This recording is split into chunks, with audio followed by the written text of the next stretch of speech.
I'm pissed off, man. I am pissed off. I'm pissed off about this Eagles team, this Eagles franchise. When I made my video after Sunday's game, it was Monday morning. I didn't have much energy. I didn't care that much. I didn't expect them to win that game. I didn't even want to talk about the game. But the more the time goes by, and the more I think about where this team is at and where they should be, I'm pissed off because I'm not a normal person. I'm just not. I don't know what. That's why I do this YouTube thing. That's why I do this. I'm not normal. This is not normal. I remember when the Eagles lost to the Carolina Panthers in 2003. You know, I felt like I was a kid in high school. But every time the Eagles lost in the playoffs and didn't make it to the Super Bowl, I had like a state of depression for like 3 weeks. The high school kids don't give a damn about that. They're like, whatever, bro, we're going to go skateboarding. Well, that's what we did back then. Whatever, bro, we're going to play Fortnite. Who gives a shit about football? You know what I mean? But I was depressed for weeks. Every time. Every time they let me down. That's how much this means to me, and I don't know why. I think it's just in my blood. You know, my family's from Philadelphia. Like my great-grandfather came from England to Philadelphia. My great-great-great-great-grandmother came from Italy to Philadelphia. Philadelphia sports is literally in my blood. It pumps through me. There's nothing I can do about it. Normal people, Sunday happens. My team sucks. They go to work on Monday. Their friend, their coworker in the next cubicle over wore his Baltimore Ravens jersey or whatever, talks a bunch of shit about how much the Eagles suck. You're like, hey, fuck you, John. And then you guys go out to lunch together, laugh about it. And Tuesday, you forget all about it. Doesn't matter. It's Tuesday right now. This shouldn't matter. But I'm pissed off. Because what happened to the Eagles franchise? When I was growing up, this team was feared by the league. This team was feared. The night that I remember when Donovan McNabb was drafted. I remember when Andy Reid was hired. And I don't want to make this whole video about how great Andy Reid is, but oh God, before him and now after him is not fun. And I talked all my stuff about Andy Reid. The last couple years were lackluster, but woo, I wish we could go back. I wish we could go back.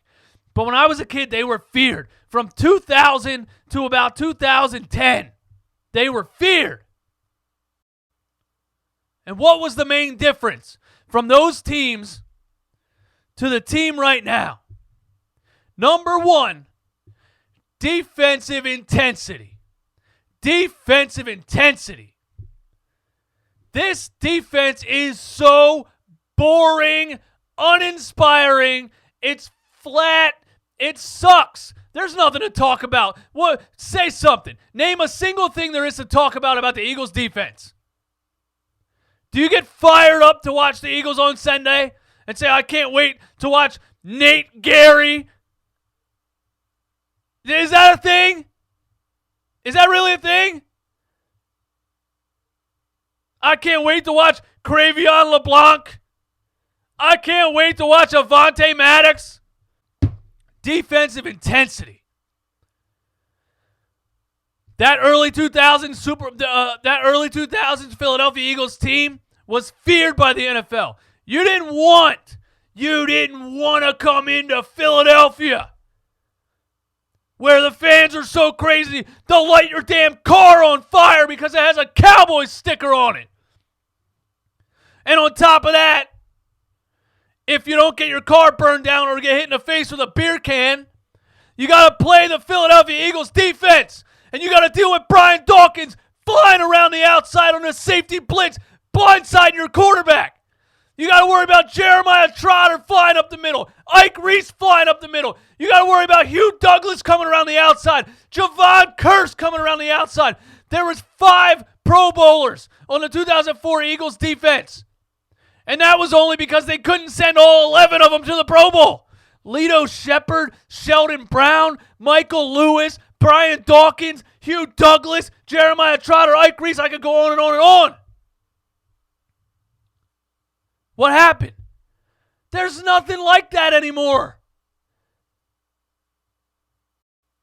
Jim Johnson, rest in peace.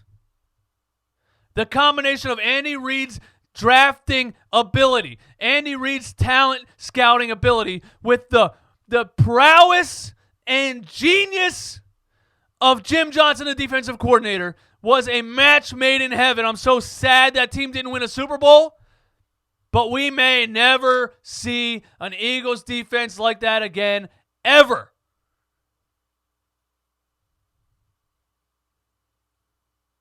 Andy Reid. I don't know if Andy Reid was just an amazing talent evaluator or if Howie Roseman just has no fucking clue what he's doing at all, period. Do you think Andy Reid would have drafted J.J. Arcega-Whiteside ahead of DK Metcalf? Tell me if that would have happened. Do you think Andy Reid would have drafted a backup quarterback in the second round of the draft? Absolutely not. No way in hell. Because Andy Reid knows how insanely valuable the second round of an NFL draft is. Andy Reid has never had a bad football team. Think about that for a second. Ever. Now, he thought Donovan McNabb was the guy that could take him to the promised land, and he ended up not being that guy. He's just slightly above average, and now he's just kind of a loudmouth who gets DUIs once in a while. Patrick Mahomes is his guy. So he got the guy that he's dreamt of his whole coaching career and won a Super Bowl. But when it comes to talent evaluating and building a team, the guy is a genius. He can evaluate talent so well that he can let Kareem Hunt kick some girl in a hallway and cut his ass right away because I'll just go draft another one, baby. I'll go draft Edwards-Helaire. I got Tyreek Hill. I got Jason Kelsey. The Eagles? What has Howie Roseman done in a draft ever? I don't know if this is a Fire Howie Roseman podcast. I don't really know what this is. I just wanted to come up here and get some stuff off my chest. But Howie Roseman stinks. Stinks. And he drafted Jalen Hurts in the second round, who they lined up at wide receiver on the goal line last week. No fucking idea why. You're telling me instead of trading that pick to draft a wide receiver, maybe a CeeDee Lamb who's out here catching tough balls for the Dallas Cowboys in between two defenders getting popped and holding onto the ball? Instead of that, you draft a quarterback so you can line him up at wide receiver on the goal line. Are you fucking kidding me? You suck.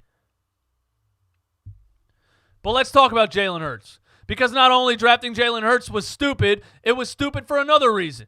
Not only was drafting Jalen Hurts stupid for the reason that it didn't help your football team in the immediate timeline, it was also stupid because you just created a quarterback controversy with a guy you just gave a 5-year contract to. And now, that guy starts out 0-2. Here come the Jalen Hurts brigade. Here they come. You knew it was going to happen, Howie. You don't do that to your starting quarterback. And I'm going to get into maybe why he drafted Jalen Hurts in a second. But there's people saying it's Jalen Hurts time. It's Jalen Hurts time. I'm sorry. But if you know anything about NFL football, you would know if you threw a rookie quarterback into this system right now with this offensive line and this sad, pathetic defense, not a damn thing would change. Not a damn thing. You see Carson Wentz throwing these interceptions. What, you think Jalen Hurts isn't going to throw these interceptions? Are you kidding me? I watched the Jalen Hurts highlight tape yesterday because I said, you know what, I talked all this stuff on this pick, and I start imagining Jalen Hurts coming in for Carson Wentz, and I say maybe it is Jalen Hurts time. Maybe it is. Let me go watch another highlight tape of him because it's been a while. Let me look at his accuracy and what kind of plays that he made on the field and see if maybe he is an NFL talent. If maybe he is a starting caliber quarterback in the NFL. And I saw great plays. But I also saw NFL talent weapons on that Oklahoma offense. And what defenses were they facing? Come on, bro. Somebody sent me a screenshot of Jalen Hurts' stats, 300-some passing yards, 126 rushing yards, whatever, against Houston University. That's the stats you're going to send me? Name a single defender that's played for Houston University that's in the NFL. This is my point. NFL defenses are a totally different animal. You understand what I'm saying? Like 1% of college players go to the NFL. The best defender on every single college football team doesn't even make it to the NFL. So the 11 guys you're facing, even if it's against the Eagles, even if it's against the worst defense in the NFL, is still 11 guys that were the best in college to make it to the NFL. You understand what I'm saying? You can't take a highlight tape against a bunch of nobodies who have no shot in the NFL. Jalen Hurts could have went out there and threw the ball behind his damn back for a touchdown. That doesn't mean it's going to happen in the NFL. There was touchdown passes where CeeDee Lamb was so wide open there wasn't another player in the screen. That's college defenses. You can't throw Jalen Hurts in the fire already. Not with this team. That doesn't make any sense. Now listen, if they go 0-5, 0-6, if they miss the playoffs this year with a healthy roster, then hey, maybe next year it's Jalen Hurts' year. Carson Wentz has an option in 2022, but you can't throw him out there right now. You can't. And Carson Wentz, what he did last season, leading those bunch of nobodies, those practice squad guys to the playoffs, beating the Dallas Cowboys in the final game of the season. He deserves this season. He just does. If he stinks it up and they go nowhere, so be it. And if you decide to go in another direction at the end of the year, so be it. But you guys that are calling for Jalen Hurts after 2 games, you're just showing your true colors. You have no clue what you're talking about. This is not Madden.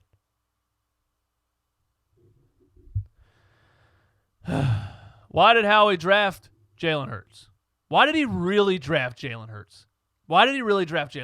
Obviously, there's communication issues all the way across the front office. Because if you wanted to draft a quarterback, let me start with this. Howie Roseman might possibly think that Jalen Hurts is the next Patrick Mahomes, is the next Lamar Jackson, is the next Russell Wilson, is the next Aaron Rodgers. And let me throw another couple white guys in there that run too. I don't want that to just be black quarterbacks run and white guys don't. But anyway, you know what I'm saying. If he thinks Jalen Hurts, Josh Allen runs, I don't know. For some reason, I just don't think white quarterbacks run, period, ever. If he thinks Jalen Hurts is the next Patrick Mahomes, and he's sitting there at the draft and he says, listen, I know we gave Carson Wentz his contract, but I got doubts in the back of my mind. And I can't pass up this triple threat talent in the second round.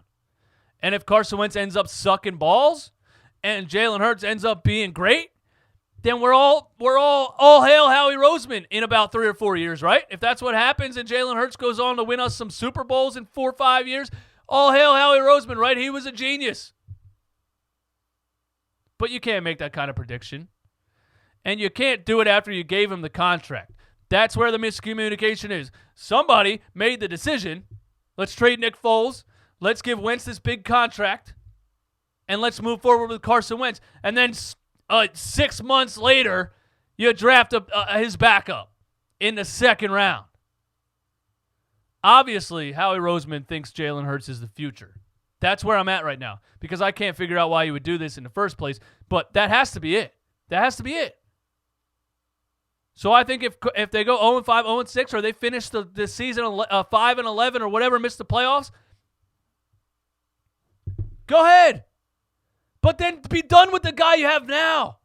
Trade Carson Wentz and throw Hurts in there. Don't keep this back and forth quarterback controversy going. If it's not Wentz and Nick Foles, now it's Wentz and Jalen Hurts. When are we going to stop this?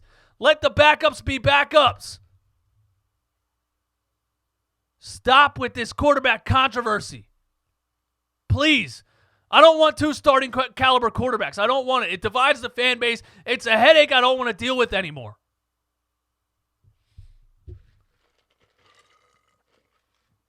Can the Eagles turn the season around? Yes. We're only 0-2. It's 2 games, right? The Saints just look pathetic. Drew Brees looked terrible against the Raiders last night.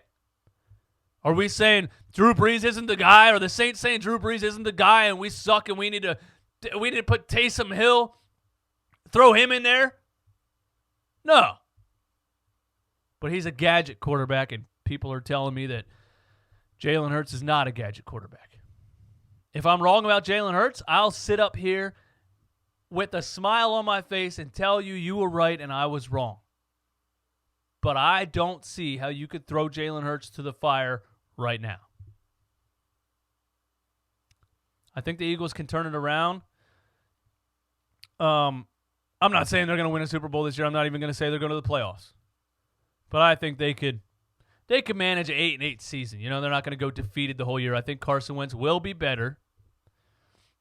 And like I said, there was no preseason. There was hardly any offseason, you know, and I'm not making excuses because that's what Doug Peterson said, and that's not an excuse because guess what? There wasn't any offseason for other teams either. And Doug Peterson wants to sit up here and say, you know, it was a sped up offseason, so we're a little rusty. But from what I see, it is rust, you know? Carson Wentz wasn't throwing footballs in the offseason. He was up in his cabin in fucking North Dakota shooting deer out of a tree stand. You know, hanging out with his wife and his new kid. And then he said, oh, shit, I got to go play football. See ya, babe. Going to play football now. Boom, you're rusty. You know what I'm saying? Clearly, Jared Goff was in his backyard throwing footballs through tires, hitting them damn things on the target the whole summer. I think we'll get rid of the rust. I think things will turn around partially. We won't go 0-16. I think we'll go 8-8. Either way, Jim Schwartz still needs to be fired. That defense has been lackluster for I don't even know how long. Super Bowl team, fine. Super Bowl's done. Stop living in the past. Those players are done. These guys are 30, 31 years old. Not the same anymore. Football players, short window. I want the 25-year-olds. I don't want the 30-year-olds. It's that kind of business. You pretty much retire when you're 30 in the NFL. It's a 5-year business. It's a 6-year business. That's all I got for you guys, man. I just wanted to get some of that stuff off of my chest. Thank you for watching the video. My name is DJ Eastwood. This is Run It Back, home of the most brutally honest Philly sports takes on YouTube. Some people don't like it, but it's because some people don't like the truth. Hit the subscribe button. Hit the like button. Hit the notification bell so you don't miss any of these videos. I'm going to badge grind on 2K again. If you play NBA 2K21 on Xbox, hit me up on Twitter at IamDJ Eastwood. Hit me up on Instagram at IamDJ Eastwood to get on the Run It Back Pro-Am team. Have a good day. Peace.